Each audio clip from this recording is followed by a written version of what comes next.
This is Transparency, a podcast by Gender Dysphoria Alliance, hosted by Aaron Kimberly and Aaron Terrell. Each week we'll be joined by people who have personal or professional experience with gender dysphoria and physical transition. We'll also discuss how our trans experiences relate to the concept of gender identity. Join us for a compassionate yet heterodox approach to the question of trans. All right, welcome back to Transparency, everyone. I've been really looking forward to having this conversation. We've got Severus here with me today. My co-host, Aaron Terrell, unfortunately couldn't be here, but he says hello. And Severus, you are a trans man in Uganda, as well as a psychologist. And I believe that you, part of your role as a psychologist is supporting trans people in Africa, and you have an organization to do that. So welcome to the show, and can you tell us a little bit about yourself and the work that you do? Yes, thank you, Aaron. It's a pleasure to be here. I've been looking forward to this conversation as well. Like you said, my name is Severus Owamparo. I am a trans man and psychologist based in Uganda. That's in the East African region of Africa. And I work with the Tala Foundation. Some of the work that we do at the Tala Foundation revolves around advocating for the highest attainable standard of healthcare, in particular mental health care and well-being for gender and sexually diverse people in the country. So we have been doing this since 2017. It's been a wild ride, but we're still here.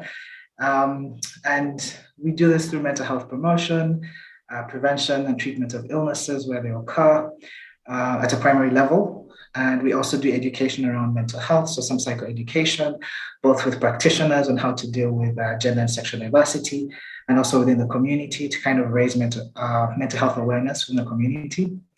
And lastly, we also use the law for strategic litigation, because what we have found with our cases is usually there's some sort of injustice that occurs, and then individuals start looking for some sort of therapeutic service to ease the distress that's caused with those experiences. And so we decided to have another program that specifically caters to cases where we believe we can litigate strategically. So in a nutshell, that's what we've been doing since 2017. And we're still going strong. Are you representing people only within Uganda or other countries in Africa as well? Uganda for now. Okay. Yes. If we could just switch gears for a minute, I'd love to hear a bit of your personal story and what your experience of gender dysphoria was growing up for you, and we could maybe start there, and then I'm sure I'll have lots of questions. Okay, that's a really interesting question. So my experiences with gender dysphoria was one, I did not have the language for it. So for the longest, I thought I had chronic depression, right? I was just constantly down. No matter what I did, I was always down, and I couldn't quite figure it out. But also, I believe on a subconscious level, I didn't want to figure it out because some of my early experiences involved a lot of stigma and violence towards any type of gender expression. So every time I would try to dress up in a more masculine fashion, I would get beaten, I'd be harassed, I'd be reminded, girls don't do that, girls don't do this, you're a girl, and to be shoved down my throat. And I didn't understand what that meant, because in my mind, I was just trying to be myself. So I guess on a subconscious level, I didn't want to deal with it. And I remember this one time when I was, I think, about 7, I looked in the mirror and I went real close and I said, oh my God, this person's a dude, referring to myself. And it freaked me out, and I shoved that memory so down, like really down. I repressed it until around the time that I actually started exploring what it could mean for me to be trans. And that's when all these feelings that I had repressed kept coming to the surface. I started getting my memories back from a younger age, all the memories, all the violence that I experienced as a child growing up. And they just kept coming back to me. It's like I'd opened Pandora's box. So growing up was hard. It was difficult. It felt like I had to hide the biggest part of me, that was me. And so there was a lot of inauthenticity that I felt in my interaction socially. I felt like I couldn't connect with people authentically. This was through my kindergarten to college days. And it was very hard to form long-term bonds with people because it just felt like there was this thing that wasn't real about me, but I just couldn't figure it out. And so fast forward to my university years, I decided that I need to study psychology because that is the only space I felt would make sense for me. If I was quote unquote crazy, I was going to find out. And so that was one of the motivations that I had to do psychology. And it's unfortunate that when I joined campus university, we're being taught that transsexualism is a abnormal behavior and it is deviant and it is accursed, among other things, which I found troublesome. But the optimistic point for me then was I actually found a term that made sense to me.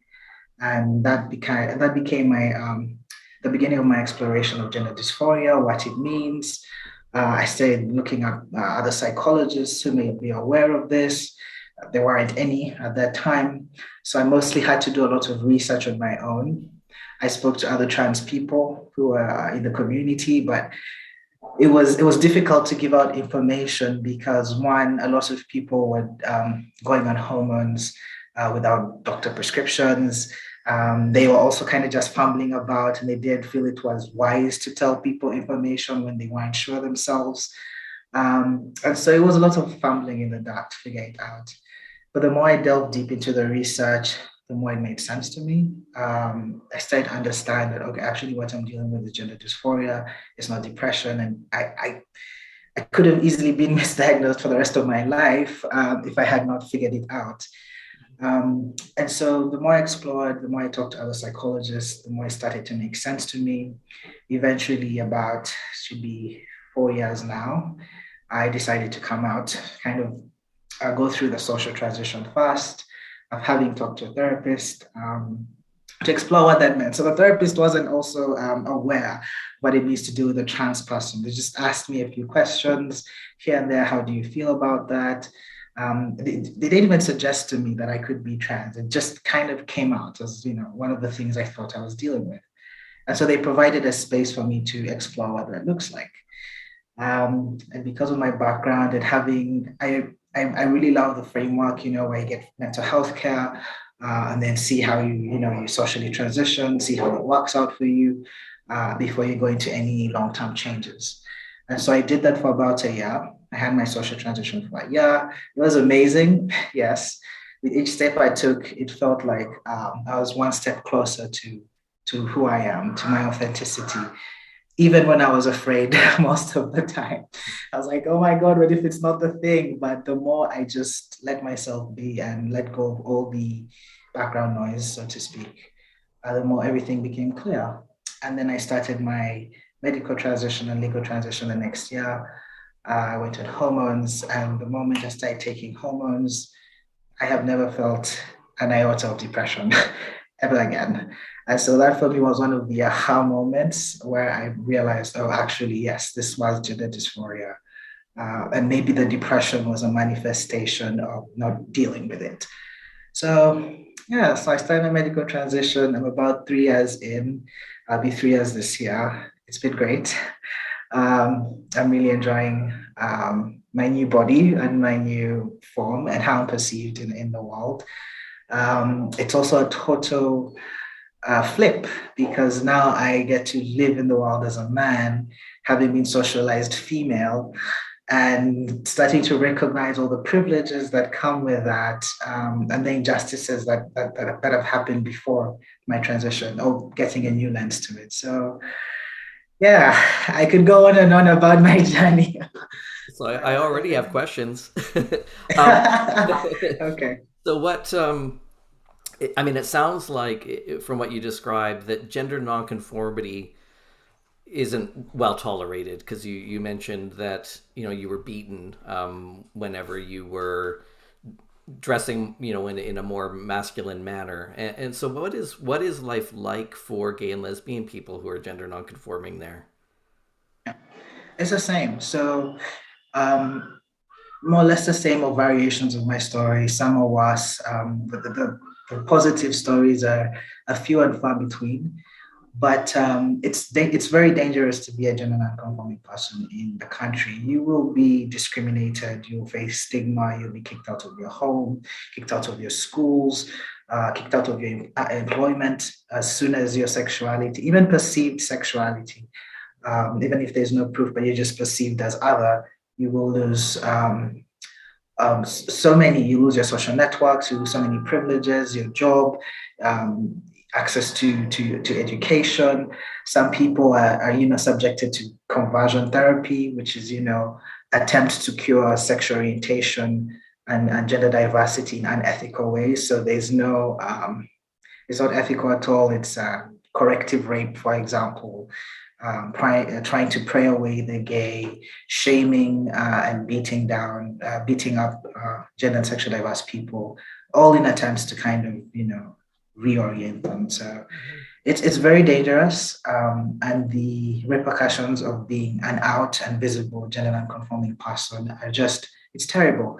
And so people are forced to live double lives. I know of someone who opts to go visit a shelter as opposed to their home, because in the shelter at least they can express themselves. And the shelter is not it's not a space that is the best space to exist either. But that just goes to show how much the community is willing to go to just express themselves and what they have to go through in terms of living double lives and just really trying to find a space where they can be themselves. Now, I've never been to Uganda, but I've been to two other countries in Africa. I've been to Kenya and South Africa. So geographically, Kenya, of course, is closest to you. And I remember visiting a little island there called Lamu. I don't know if you're familiar with it, but there was an area of the town of Lamu that was known for cross-dressing males. I don't remember the word that they used to describe them, but it was even in mainstream tourism books that if you go to this neighborhood, you'll see. Well, you may not necessarily know that they're actually biologically male because they have the burqas and they're completely covered. Are there in Uganda any pockets of communities like that where there is? Because as far as I know, like the people in Lamu, for the most part, they leave those people alone. Are there pockets in Uganda where that kind of expression is allowed? No. So, I mean, Kenya definitely is a bit more progressive when it comes to diversity. Uganda is a bit more conservative. If you can, quote unquote, pass, so if you're not seen as a trans person, there are high chances that no one will attack you or violate you or try to abuse you. But the challenge comes in when you're discovered.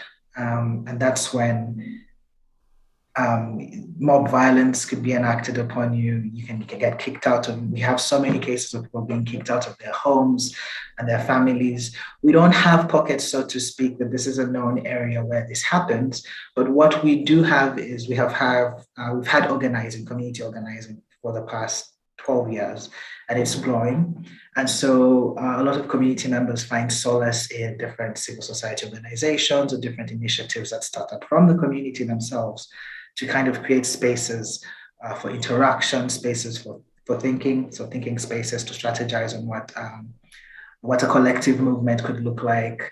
And so those spaces have really played a huge role in just a sense of belonging, so to speak, a sense of purpose, because then people don't feel alone and abandoned, even when society abandons them.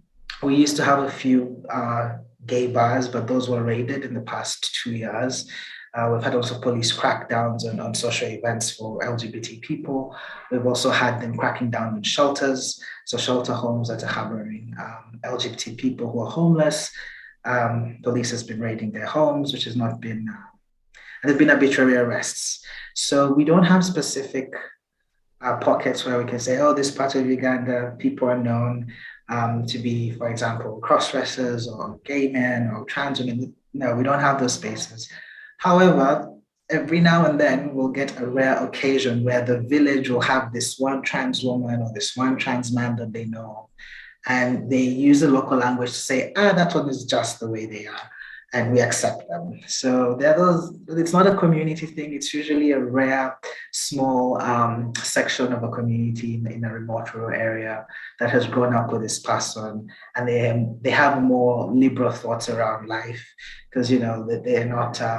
It's a rural setting, so it's less they're less prone to have violence towards each other because they know each other. It's a community, and so there are those little exceptions that happen. But aside from that, So it's sad. But would you say trans is more accepted than being gay there? uh, gender nonconformity for trans men or masculine presenting women would be it has been brushed off as, oh, maybe they love playing football or they're tomboys. So for masculine of center women or masculine presenting women or females and trans men, there will be a little bit of leeway for them in the sense that people will brush it off as um, they're spotty. However, if it's discovered that they're having some form of same-sex relation, then that's when things get violent. So until the society has proof, at least for um, masculine of center women or masculine presenting females, they're a bit safe. Now, for feminine presenting men and trans women, it's not the same story because I could attribute this to the patriarchy and how it would be deemed as or seen as a disgrace, quote unquote, for a man to try to appear feminine or to try to be, quote unquote, a woman. And so that would be the chances of trans women and feminine gay men being violated are much higher than it is for, I would say, masculine of center women or feminine, masculine of center women. Yeah. Yeah. I know that the UN,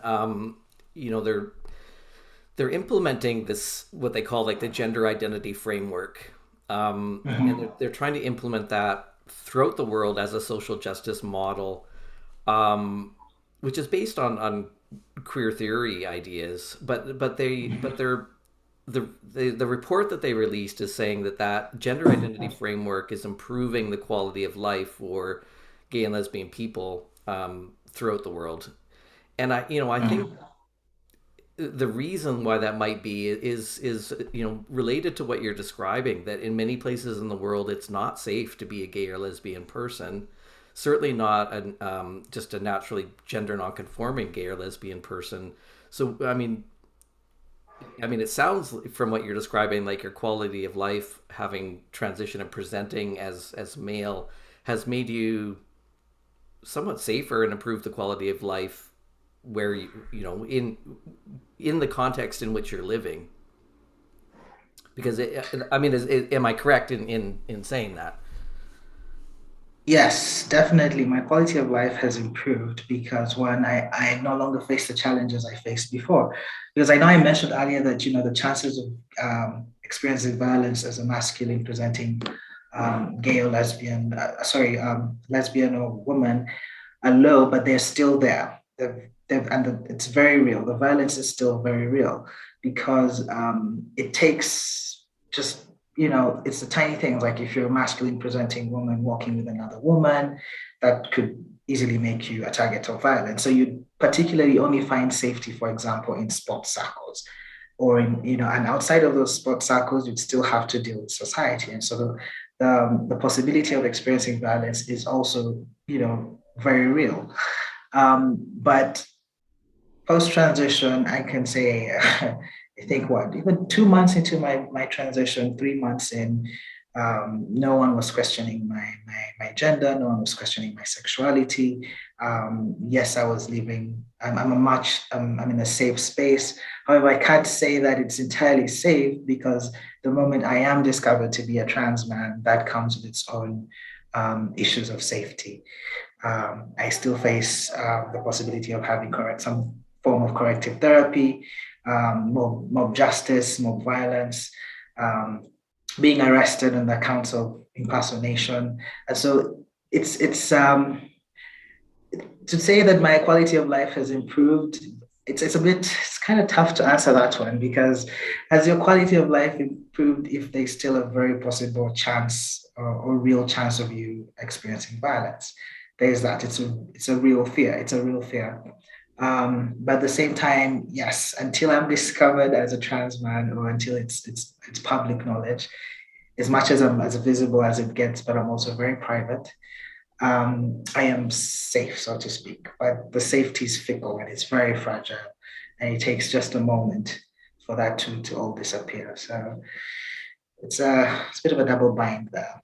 Yeah, I mean, I would say that that's probably true in a lot of places. I mean, even in North America, we're not free of all homophobia or discrimination for gender nonconformity, and so I think that is why a lot of trans people live, what the word we use here is stealth, that they just try to blend into the world as best as possible, and that is largely for safety reasons, that we don't know as we're moving through the world who is a safe person and who isn't, based on our gender nonconformity. But of course, listeners are also probably, as is on my mind. I mean, it's unfortunate that that as a masculine presenting female, that you were beaten, and that you live in that environment in which that's not safe. So I think the pushback on this gender identity model is it's unfortunate that people aren't safe to just be gender nonconforming in various places around the world. So are there efforts in Uganda to make things safer and more acceptable for gay and lesbian people there? Yes, the efforts are being done by other organizations that work within the community. And allies. But there's so much that allies can do. Occasionally, they're also worried about their own safety. And so the onus and burden is on the community, which is already disenfranchised, to kind of propel for our health and rights. And it's difficult, right? Because access to funding is a challenge. Getting the right stakeholders on board to support us is also a challenge. I don't know if you heard about the recent elections and how the community was used as a scapegoat for the by our president to say that we're being funded by foreign entities, and so we shouldn't be trusted. And saying such statements, then kind of gives the public permission to continue their hatred towards us, thinking we're not part of society, because a lot of misconceptions around gender diversity and sexuality. One of them being that it's a foreign concept, which is not true. But being popular opinion, these things kind of fly, but they have real life consequences for the people on the ground. So the organization, civil society, and different activist groups are coming together to try and push for the kind of change we want to see. There's been a lot of setbacks, but there is resilience within the community. There is an endurance, and there's lots of pushback, and there's a togetherness within the community as well, because there's the realization that we're in this alone, but we're in it together. And so we believe that we can achieve more. And that's been the attitude that's been going around, at least for the past 3 to 4 years. There's a lot of togetherness. There's a lot of structure changes that are happening. We're trying to get government entities like the Ministry of Health, that has some progressive policies right now that recognize trans people in their policies, which is great. And so they're small steps, but they count, because all the small victories, we believe, will lead to the world that we want to see. So, as far as your identification, does your identification still say F for female or M for male, or some other marker? Um, my ID is kind of confusing. It has a male gender marker, but my citizen number has a female sex allocation, which is interesting. But yeah, so occasionally I get, because if you're a male, you have an M at the beginning of your identification number. If you're female, you have an F. So every now and that's separate from the gender marker. So every now and then people ask, "Are you sure this is not?" And I'm like, it's a mistake, but it is what it is. Because yeah, trying to have those conversations when you're trying to open a bank account, for example, don't necessarily end well. You end up going to the managerial level, and then they start asking you for more legal documents. And even if you produce them, they could just have bias towards you. So it's like it's easy to be as stealth as you can be for security purposes, like you said. Ideally, that's not what I would want, but there's also the issue of at what point do we want to create a lot of voice around this issue? Because on one hand, there are trans people who are like, look, if I could just get my ID, I don't care about the rest. Just give me an ID so I don't have to navigate this world with a female on my ID card while looking like a male, or a male on my ID card while I'm a female. And then there's the other half that's saying, let's just burn it to the ground. Let's go and be activists about this. If we don't get what we want now, give it to us now, give us liberty or give us death. And so trying to find the in between where, people still have access to these services, however we can access them within the legal framework, while still pushing for the actual change we want to see is kind of in the works at the moment. It's something we're trying to work on. Of course, yeah, because I mean, ideally, nobody should be unsafe, right, for just being themselves. I mean, even before you transition, like as a just masculine presenting female, that ideally that's permissible, right, without any violence or discrimination, and so it's still a worthwhile pursuit to fight for those kinds of civil liberties and acceptance. But I think what people need to understand is we need to do what we have to do just to get through day to day as well, right? I mean, changes in an entire nation or an entire culture take time, and we need to be safe in the meantime. So I mean that is the tension between those two polar positions, right? Is that yes, we want the change, we need it, right? These are our rights, these are basic human rights, and that's the framework we use when we're addressing these issues. However, in the meantime, people also need to live their lives in the safest way possible. We're kind of tired of LGBT deaths in the community. What does safety look like? So we're trying to reimagine what it looks like to be alive and to thrive in systems that are hell-bent on oppressing us, and to actively work towards the goal we want to achieve while maintaining our livelihoods. And so that's the challenge. And that's what we keep trying to address. So that beautiful nexus where we all get what we want is what we're trying to do. Yeah.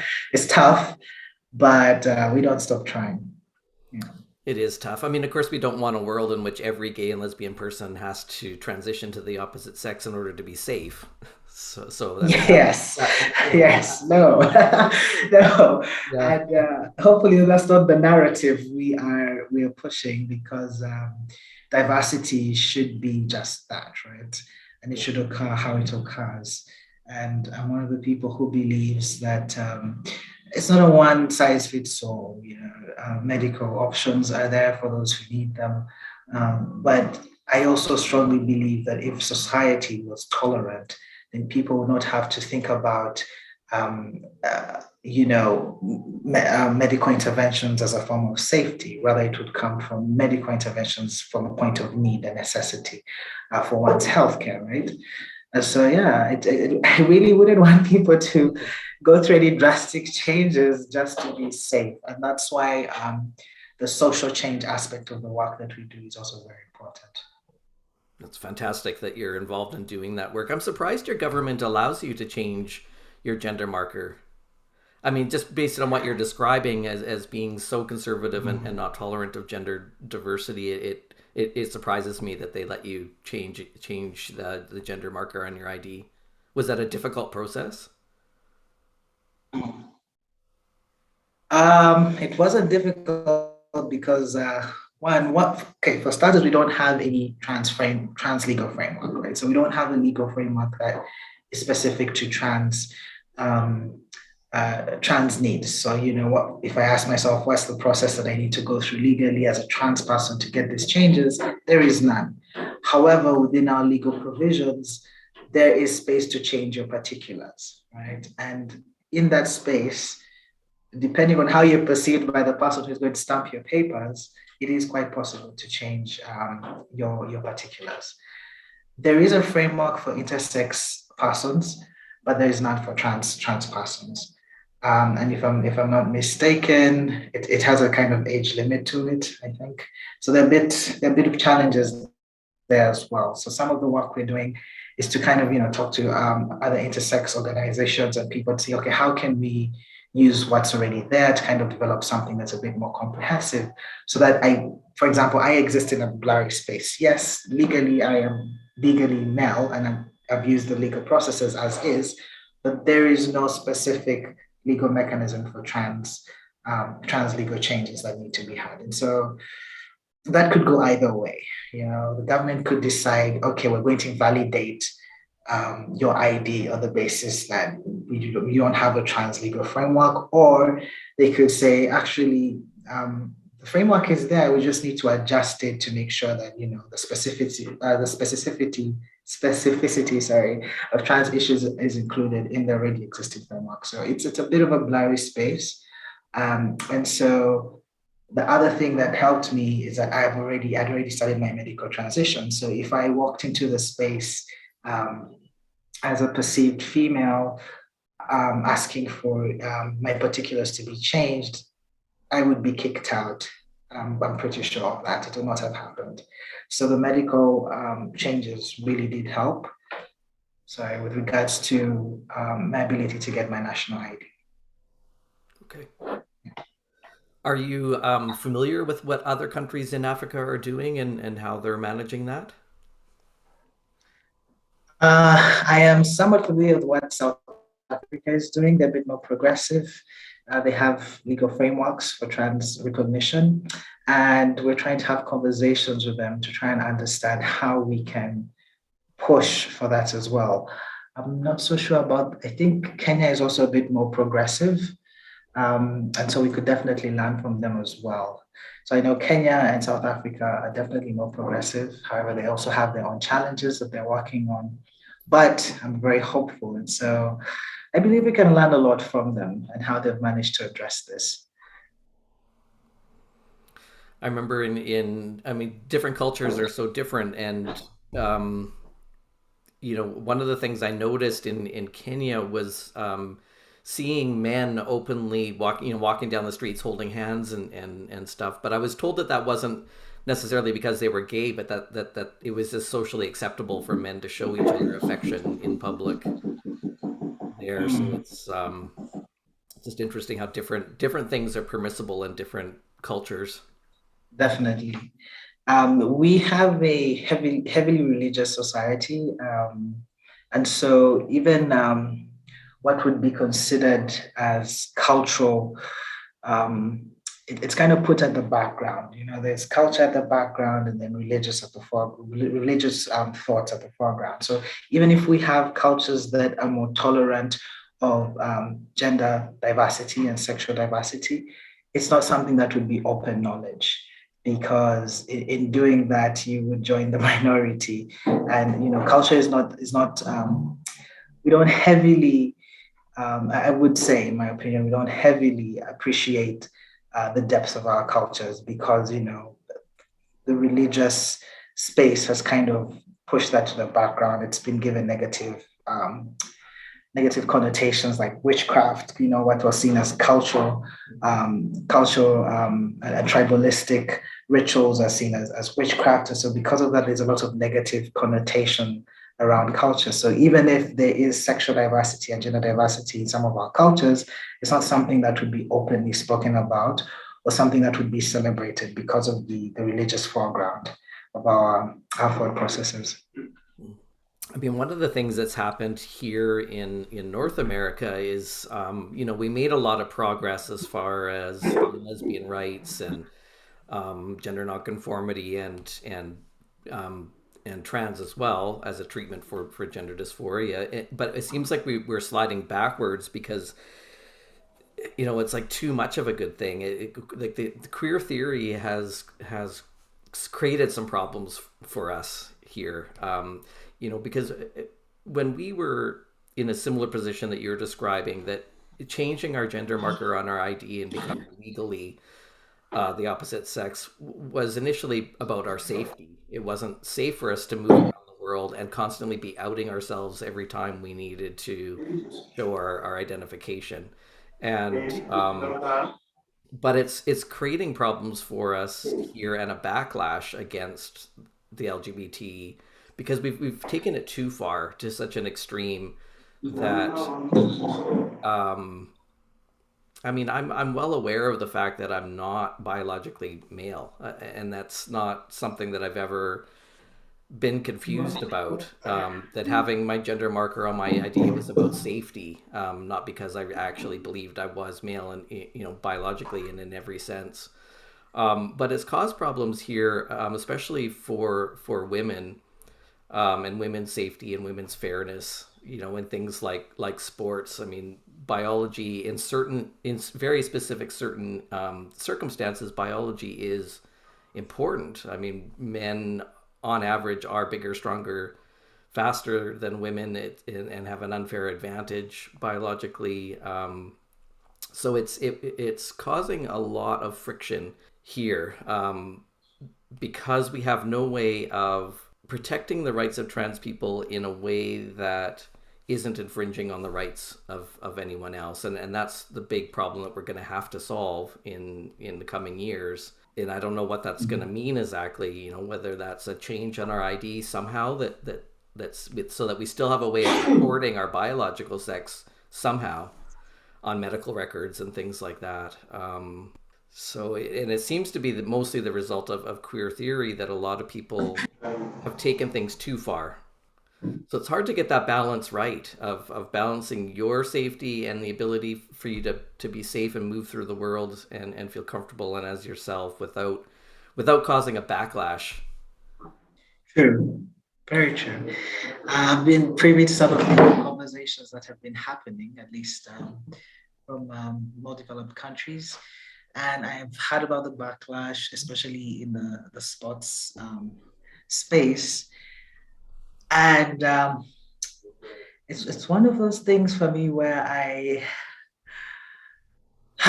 we are where we are right now, right? And if more developed countries are dealing with this, it's only a matter of time when all of these conversations are going to be weaponized against us, and it's a dangerous space to be in. I remember when I told you that my national ID has CF as a citizen female, but then my gender marker is male. I remember telling my partner then that this is it's an accurate ID for me, right? The problem comes in when it's, when I have to deal with other people who, at the back of their minds, they're seeing a perceived male, they don't understand trans issues, so there's no way in their heads they're going to wrap their head around what this means. But I found it a nice space to just begin having the conversations of, can we have specific markers? Because even when I go to see my doctor, I am not examined through the lens of a biological male, and that will never happen, regardless of anything, because I am a biological female, right? And so, if we are having narratives that erase the truth, what's tangible, what we can actually quantify, then it becomes difficult to have conversations, at least I think, rational conversations with different people, right? What happens when you see a trans man who gets pregnant walking down the streets? We're not having these conversations. What happens if a trans man gets pregnant? Which doctor will he go to? I think it's unfortunate that the queer theory, albeit even if it came from a good space, a space of embracing diversity, is being used to justify things that do not kind of hold water, or at least we're not taking a rational perspective to some of these issues, because the more you think about them, the more you realize that it's not we can't have a blanket situation to these things. Like, we can't just have trans women being in biological, having sports with, going to sports with biological males. Females, and we can't have trans men going to have sports with biological males. Like, what does that look like? And if that is to happen, then is there a possibility to have, for both parties to accept, okay, we want to have this kind of sports, with a mixture of kind of, trans and bio people. It's a more nuanced thing, because when we talk about fairness, if there's an incredible advantage or disadvantage on one party's side, it kind of takes away from the spirit of fairness, I believe, in sports. And so, if we can have more nuanced approaches to this, it's not to say that it can't happen. It's just to say that we can't barge into spaces that are not tailored to the needs, both needs. It can't be a one size fits all, I think. And I do know that backlash is going to trickle down to us as well, because trans issues are generally not understood. So I believe it's going to trickle down, because we're already in a space where trans issues are not understood, right? And when we come up with blanket statements that don't take into account nuance, then it gets really hard to have the difficult conversations, like, what does actual trans healthcare look like? What does a trans legal approach look like that encompasses all these different aspects of the trans experience? What does fairness in sports, for example, look like for trans? What does gender equality look like when we're talking about, for example, in Uganda, when you talk about gender, the first thing people think about is women, right? So it's like gender equals women. And so we're not even having conversations about gender diversity. So basically, I guess what I'm trying to say is it's going to trickle down, and the backlash is going to trickle down. And I worry for trans people and our safety. It's already not safe. So many strides have been made on a global level. And those of us in the global south always hold on to the strides at a broader level, because then we try to figure out how can we maximize global conversations to then localize it and tailor it to bits and pieces that our people can understand and, not push back against. But it gets difficult to get to that space when there's so much tension and not enough cohesion. So yeah, this was just my random thoughts around the issue. Yeah, I worry about that too. Just what in terms, like, hopefully you can avoid some of the mistakes that we made, to try to make things more nuanced and fair. But it's hard to be nuanced when there are safety considerations, because nuance requires that we admit, okay, I'm biologically female, but if it's not safe for you to admit that, then it's going to be hard. It's going to be hard then to negotiate fair and nuanced solutions. So I imagine the safety issue has to come first. Definitely safety first, especially because we're coming from a space of violence and oppression. And if that's something you have known for most of your life, then the moment you experience safety, you don't want to trade that for anything else. It's like life or death, safety or death. And then those are the comparisons that you have to make. And so, I think it's a very delicate space, and one that has to be treated with absolute care because of its delicacy. And if we're not able to do that, we're trying not to make the same mistakes. But again, like I said, the conversations that happen on the global level trickle down. And so then we have, polarized opinions of the matter of what is and what isn't. Yeah, so it's a very delicate issue.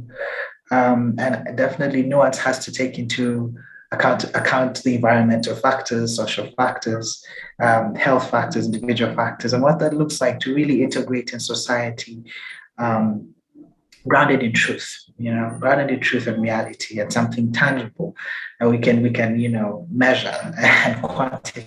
Because I believe, theories, practical solutions, you actually have to have something tangible to work with. But we won't get there if we continue to have these conversations in a thought space and not incorporate what practicability looks like, catering to actual lived realities, what's actually on ground, where we want to go versus what's actually on ground, and what we can do to make sure that those two meet in the middle. Are there many trans people that you're like? How many trans people are you representing through your organization? And do you have a sense of how many trans people are in Uganda?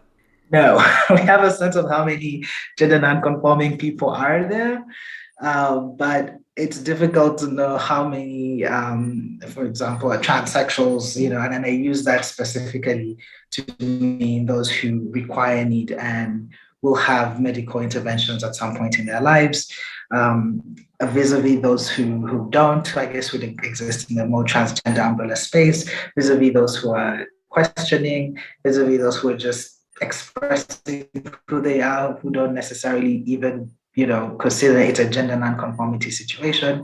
It's just expression, like I'm wearing boots today. It has nothing to do with my gender. So it's difficult to pinpoint a specific number. But I would start by saying, in terms of gender non-conformity in the country, we're looking at over 100 people, about over 100. Yeah, and that's encompassing of everyone: transsexuals, transgender people, people are just expressing what society deems as other, and etc. Is queer theory trickling into Uganda? Like, is it something that people can study in university and learn about? Oh no, no. There's not going to be a single conversation around. I mean, my curriculum, at least the university curriculum, up to date from the School of Psychology, is still teaching homosexuality as a deviant behavior as opposed to existing on a spectrum of human sexuality. And it's only a few scholars who have come out to challenge this, one of them being Professor Sylvia Tamane, who have come out to even write books about diversity in Africa in the pre-colonial era, to kind of dispute the misconception that gender diversity and sexual diversity is a foreign concept. But even then, they are the sole people. They are standing against the crowd, together with the community. So it's not something that's actively taught. And in order to have access to queer theory, it would be an elitist kind of space, because you'd have to have access to internet, access to this information, access to an organization that is speaking about queer theory as an actual, as part of their mandate, which is something that I don't think any organization is doing. It's just something that will pass in conversation among academics and researchers. And so the people in the rural areas are definitely not going to be interfacing with queer theory. However, because its influence is happening at a global level, these things trickle down, and some of them are watered down, and they do cause a lot of confusion eventually. And so that's what I mean when I say, it may be happening on the global level, but it also affects us, especially because, one, we do not have the access to kind of shift those narratives at a global level or to challenge them from an African perspective. And so it becomes difficult to even feel connected to the kind of the global waves that are happening. So what we do in response is to try and pick the bits and pieces that we feel, that's, the organizations that are paying attention to this, is to pick the bits and pieces that they feel they can work with to start changing conversations on ground. Yeah, but it's definitely not taught in organizations, in universities, or it's not something that would be mainstream. It would be the few privileged to have access to internet, or academics, researchers who know about this, feminists within the country as well, who are interfacing with queer theory. So those are the small spaces in which you would find that. And every country has, you got your academics in the universities, and then, the idea is that those ideas trickle down into the rest of society. But queer theory doesn't trickle down very well in, when you think of every little town that's here, every little culture that's here, social classes, like the working class people in a remote town somewhere, they hear about queer theory and they're like, it's such a completely bizarre and foreign thing for them, and it doesn't fit well from culture to culture. So I can only imagine, if you had an academic who went into some of the villages there and started talking about queer theory. I don't imagine that would go over well. It doesn't fit, with people's worldview and their cultures. Yes, definitely. Um, some of the work I've done, for example, around feminist back we get is, at the end of the day, someone will come and tell you, I don't need this big thing that you've come to tell me. I live this every day. I believe in empowerment of other women, and I don't need a theory. It's Yeah. kind of complicated theory to do something that is my lived reality. Yeah. And so, definitely, if you went and started talking to people in the more rural areas about queer theory, their first question will be in the local, and this would be a direct translation: where does it touch on me? I don't ask you, what does that have to do with my lived reality? And so, yes, it definitely doesn't. It's kind of, I find it unfortunate that it's being used as the end all be all for the global discourse. And I find it a bit hypocritical when you don't have multiple voices coming in to talk about their experiences, because then instead of using this framework that's limited to a specific social class and group of academics, you have a more diverse kind of pool of knowledge. And from that, then we can even start to think about conversations that integrate this nuance. Because I mean, we could learn from the rural communities what did it mean to integrate gender and sexual diversity, into their frameworks and into their communities, and why can't that be replicated on a global level? Why must we use a theory that is so pulled apart from the lived realities of people and then call it global discourse? Right? It's not global. It doesn't feel global. Well, a lot of Yeah, communities experience, when activists are pushing queer theory, a lot of communities and cultures experience that as a kind of cultural colonization because it doesn't fit well with a lot of cultures and worldviews. And if people like governments are forcing these theories onto people, it it changes and destroys cultures. And I don't feel like, as a trans person, that I want to colonize and destroy other cultures. I mean, we exist as trans people in many different cultures, and we want to integrate into our cultures, not have the whole culture completely destroyed and changed in order to accommodate us. Because of course people are going to be angry about that. Every culture that's been colonized and had their cultures and language destroyed is angry about that. So why would I want to impose that upon other cultures? definitely, definitely. It's really unfortunate, um, because even in the framework, queer theory framework, there's a lot of diversity that is not taken into account for. And as a group that has, I think, historically thrived on diversity, it is, and our appreciation for the buffet of diversity.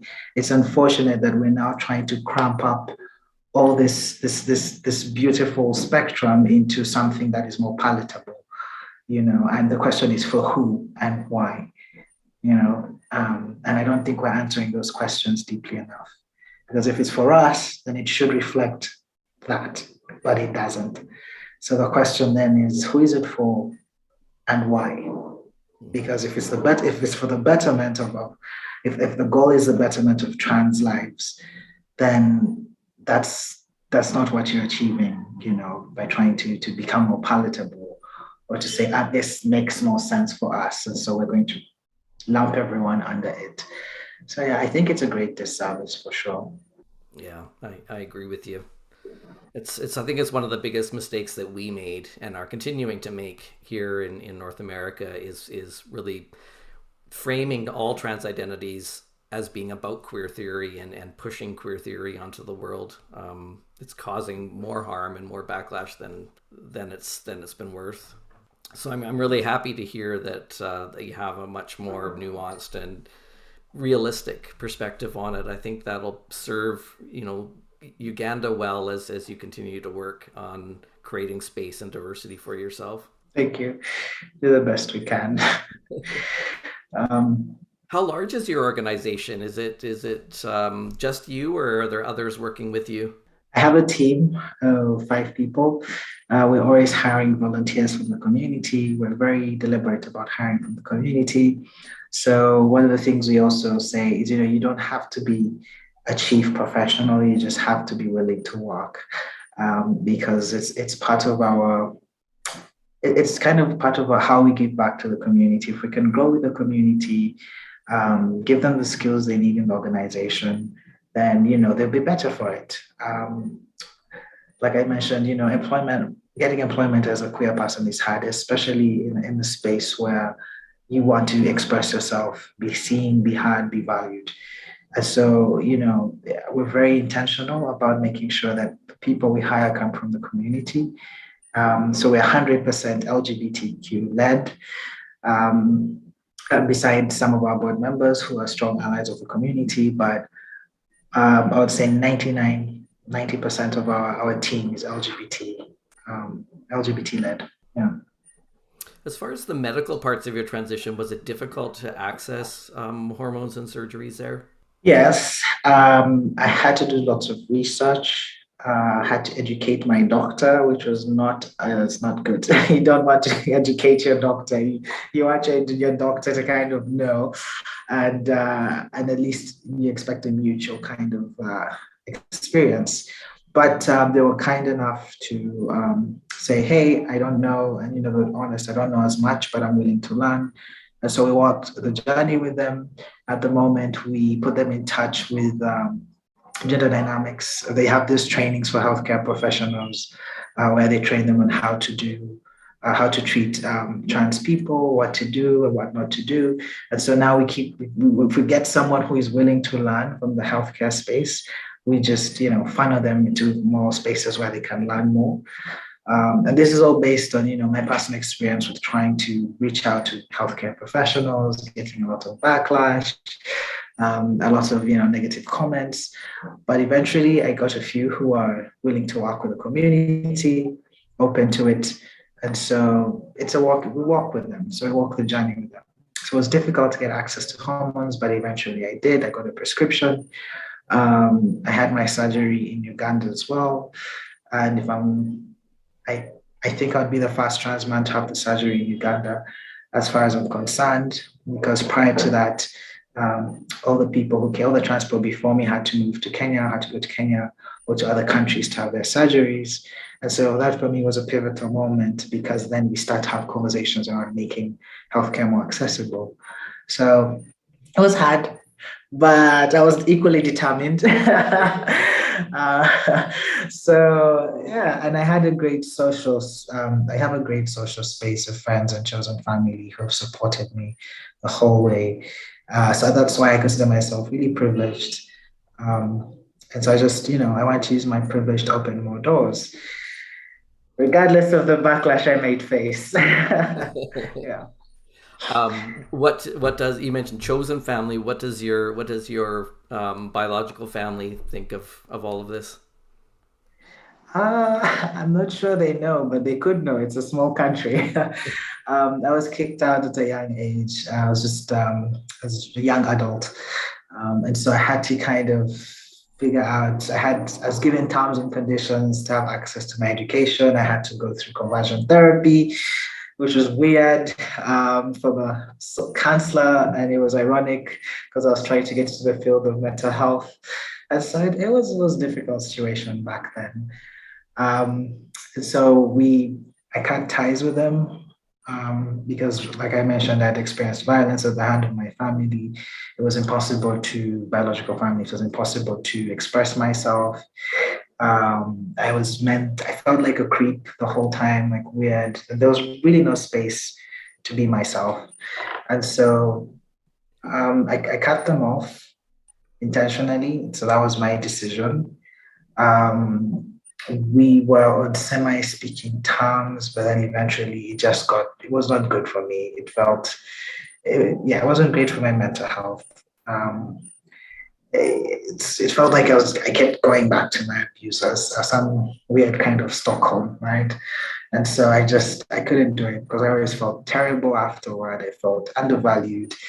I felt unseen. And so, we cut ties, and I've been living my life with my chosen family and my close friends since, who have been so supportive.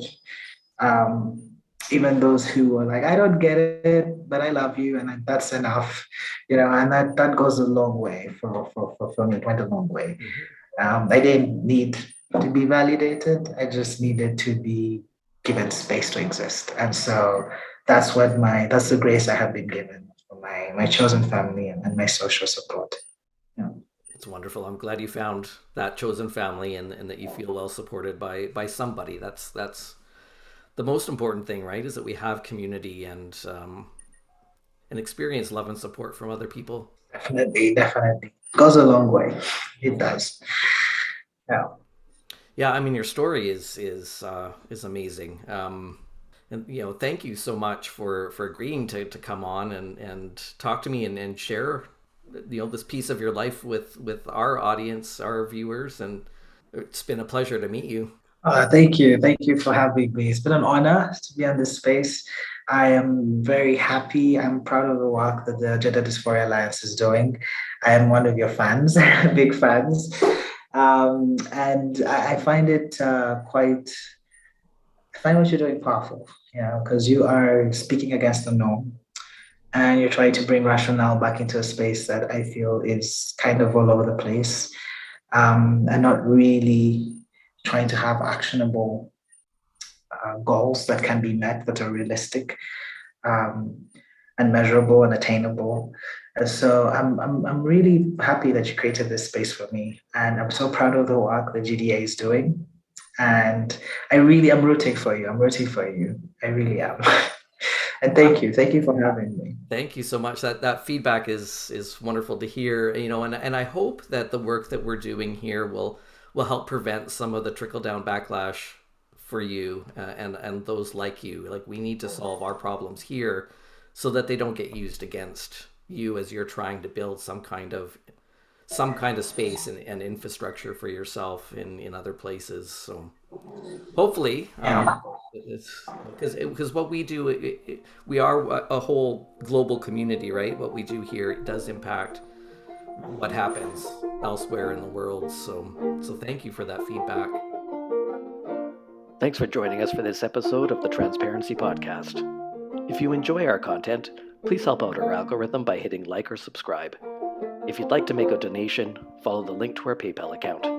On behalf of the Gender Dysphoria Alliance, thanks for your support.